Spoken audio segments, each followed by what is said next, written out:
What if you could just learn 5 guitar solos and master core skills you need to play almost anything? The problem is most guitarists want to jump straight into the flashy solos, but without the core fundamentals down, they're always going to struggle. So in this video, I'm going to show you 5 solos that cover the essential fundamentals, so you can finally tackle almost any solo with confidence.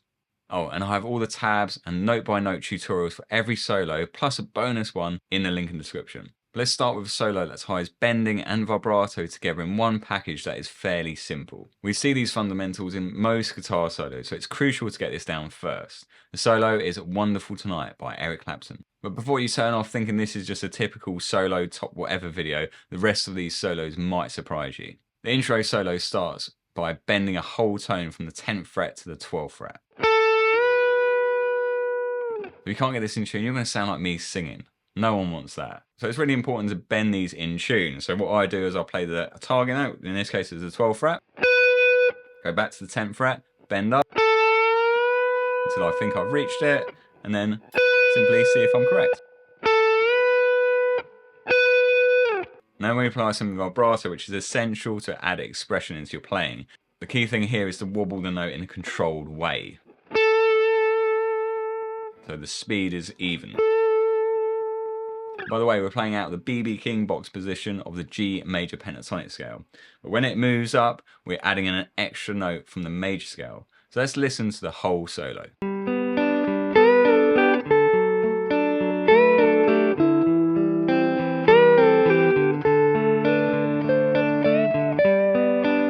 Next, let's look at a solo that teaches a really important rhythmic feel in music, and that is swung feel.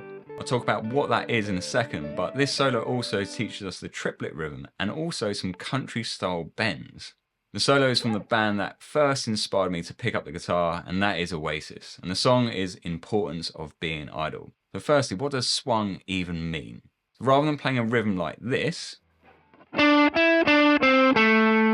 where all the notes are nice and even, and we call this straight feel. And then for swung feel, we need to delay the second note slightly, giving us this gallop in the sound. If you need to, re-watch this part back to make sure you really understand the difference. We start things off by playing an A minor pentatonic line before switching positions and adding another note from the A natural minor scale.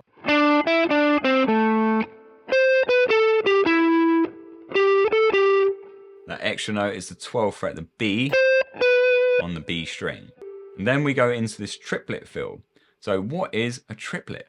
Well, a triplet is when we have 3 even notes spaced in a beat. I normally count triplets as like 1 triplet, 2 triplet, 3 triplet, 4 triplet. Make sure it's nice and even. And the line he plays over a B7 chord is this. We have a bit of string skipping with a picking hand. So I'm counting that as 1 triplet, 2 triplet, 3. We then move positions up again in the A minor pentatonic scale and use tone bends like we did in Wonderful Tonight. But this time we add in a country style bend where you bend a note up and use your 4th finger to play the note on the top string, letting them blend together, and then you release the bent note. Something like this. It's a great sound that's used in countless records. So let's hear the whole solo in context, and remember all the tabs and note by note tutorials are in the description.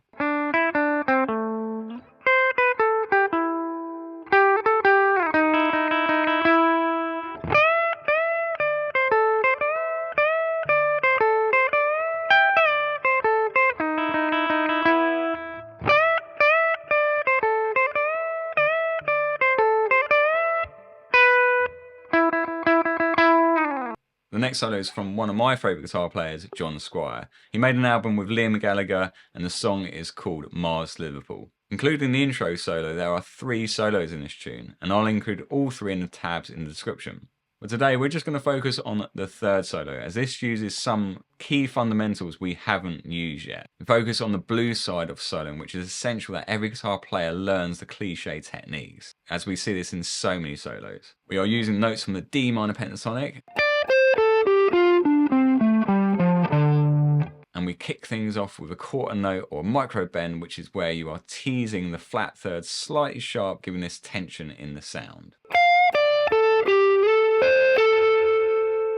So important to get that quarter note or micro bend, a little flick in the sound at the end.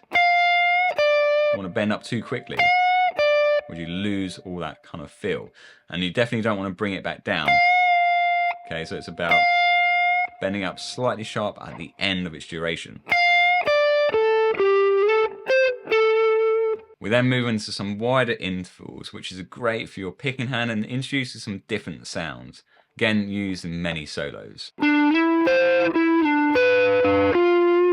We then have this really cool syncopated rhythm that descends using double stops. And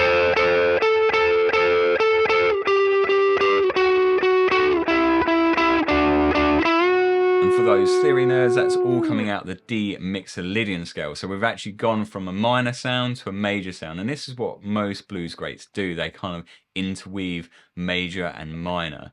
And at the end of this solo, we are going into D major pentatonic. But let's have a listen to the whole solo and see if you can spot that D major pentatonic part at the end.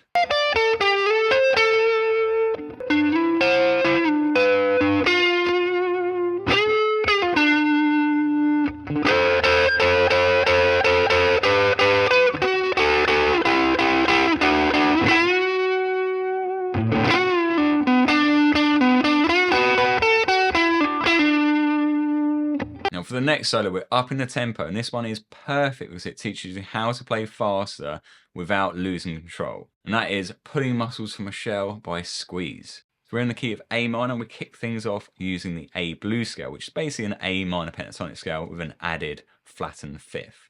That line sounds like this. Then we go into this little bending lick. And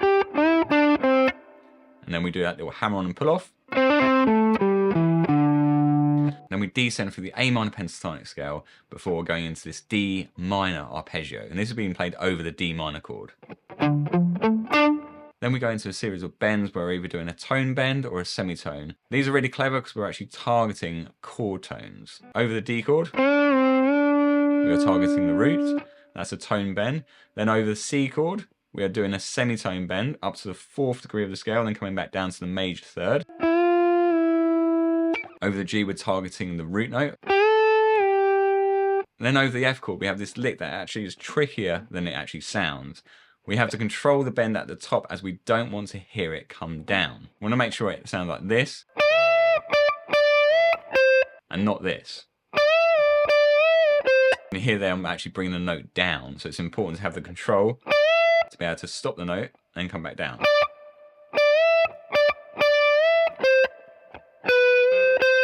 This is a great, fun, short solo, and if you don't know this song, I would urge you to go and check it out. I remember being introduced by one of my students with this song, and I'm a big fan. And remember, I do go in much more depth in each of these in the tutorials and tabs in the description. Let's hear the whole solo in context.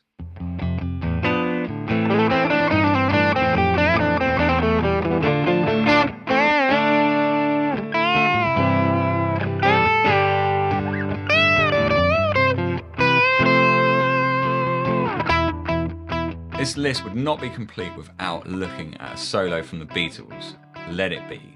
We're on the key of C major and we're using the C major pentatonic scale. We kick things off with this double stop on the 5th fret of the D and the G, and we're hammering on the D string with our 3rd finger whilst letting the G string 5th fret ring through still. And then we're running down the C major pentatonic scale. We then continue through the solo incorporating singable melody phrases using slides, hammer-ons, bends. And we've got this little wide interval jump. We are then using the pre-bend technique again, like we did in Importance of Being Idle. This time the static note is on a different string and we have to use a different finger. There's a very different feel. We then go into some pull-offs, and then throughout the solo we're actually covering 4 positions of the C major pentatonic scale. So it's a great one for your fretboard knowledge. Let's hear it.